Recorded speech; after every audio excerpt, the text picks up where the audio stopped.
परिवार नियोजन। क्या आपको पता है, भारत ऐसा पहला देश है जिसने परिवार नियोजन के लिए राष्ट्रीय कार्यक्रम शुरू किया था। परिवार नियोजन यानी फैमिली प्लानिंग कार्यक्रम की शुरुआत 1952 के साल में हुई। जनसंख्या को ज्यादा बढ़ने से रोकना, प्रजनन स्वास्थ्य को बढ़ावा देना और माता, शिशु एवं बाल मृत्यु दर को कम करना इस कार्यक्रम के उद्देश्य हैं। चलिए आज परिवार नियोजन के बारे में और जानकारी लेते हैं। ये है रमेश और ये है सुरेश। दोनों की अपनी अपनी दुकान है और अच्छे से गुजारा हो रहा है।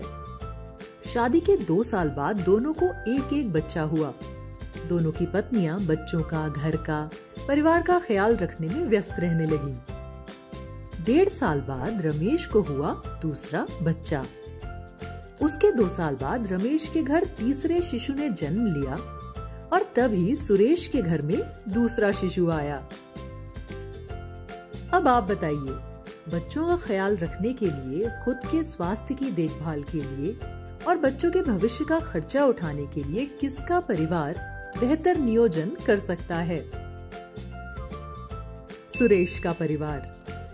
माता पिता अगर एक से ज्यादा बच्चे चाहते हैं तो 2 बच्चों के बीच कम से कम 3 साल का अंतर होना चाहिए। यही तो है परिवार नियोजन। अपने परिवार में कब और कितने बच्चे हों यह तय करना माता पिता का अधिकार है।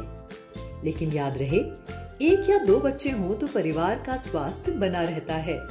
छोटा परिवार सुखी परिवार। छोटे परिवार से होने वाले लाभ और हानि, इसके अलावा जन्म नियंत्रण पद्धतियों को जानने के लिए बुजुर्गों, आशा सेविका, काउंसलर या सलाहकार या डॉक्टर की मदद हम ले सकते हैं। परिवार नियोजन क्यों जरूरी है? जनसंख्या नियंत्रण के साथ माँ और बच्चे के स्वास्थ्य के लिए यह महत्वपूर्ण है। ज्यादा बार गर्भधारण के कारण माँ का स्वास्थ्य प्रभावित होता है। 2 बच्चों के बीच बहुत कम अंतर हो तो पहले बच्चे पर ध्यान देना मुश्किल हो जाता है। माँ, पिता और परिवार के अन्य सदस्य भी चिड़चिड़ापन महसूस करने लगते हैं। बच्चों पर गुस्सा किया तो ऐसे बच्चे खुद को असुरक्षित और प्यार से वंचित महसूस करते हैं। दूसरी ओर, छोटे परिवारों में बच्चों का ख्याल रखने के लिए सदस्यों के पास समय और ऊर्जा दोनों रहते हैं। बच्चों के शारीरिक, मानसिक और शैक्षिक विकास के लिए परिवार के सदस्य सोच समझकर उचित खर्चा भी कर सकते हैं। परिवार नियोजन के साधन। पुरुष और महिला दोनों के लिए परिवार नियोजन के साधन उपलब्ध हैं। ये साधन स्थायी या अस्थायी प्रकार के होते हैं। अगर किसी को कुछ समय के लिए बच्चा नहीं चाहिए लेकिन भविष्य में बच्चे की आकांक्षा हो सकती है तो अस्थायी साधन का उपयोग किया जाता है। कॉन्डम जैसे कि निरोध, इसके अलावा कॉपर टी, गर्भ निरोधक गोलियां या गर्भ निरोधक सुई यानी इंजेक्शन परिवार नियोजन के कुछ अस्थायी साधन हैं, जिनको वर्तमान या भविष्य में बच्चा चाहिए ही नहीं। ऐसे पुरुष और महिलाएं स्थायी साधनों का उपयोग कर सकते हैं।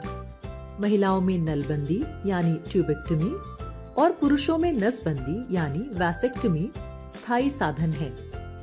डॉक्टर की सलाह से इनमें से कोई भी साधन अपनाया जा सकता है। कुछ तथ्य। अवांछित गर्भधारण।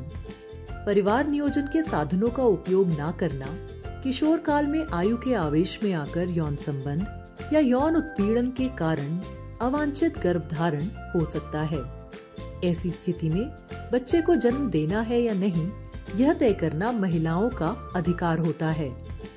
भारत में medical termination of pregnancy (MTP) अधिनियम 1971 के तहत महिलाओं को अधिकृत चिकित्सक की सलाह से सुरक्षित और कानूनी गर्भपात यानी अबॉर्शन की अनुमति है। तो अब तक हमने सीखा, परिवार नियोजन मतलब एक परिवार के 2 बच्चों के बीच पर्याप्त यानी कम से कम 3 साल का अंतर होना चाहिए।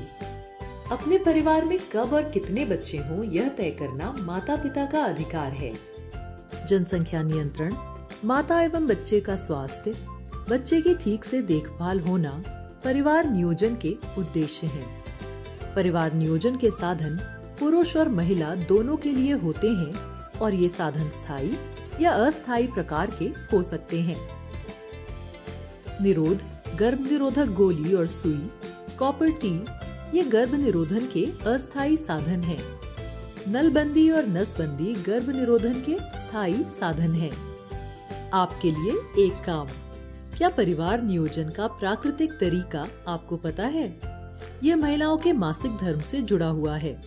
इस प्राकृतिक पद्धति के बारे में पता कीजिए।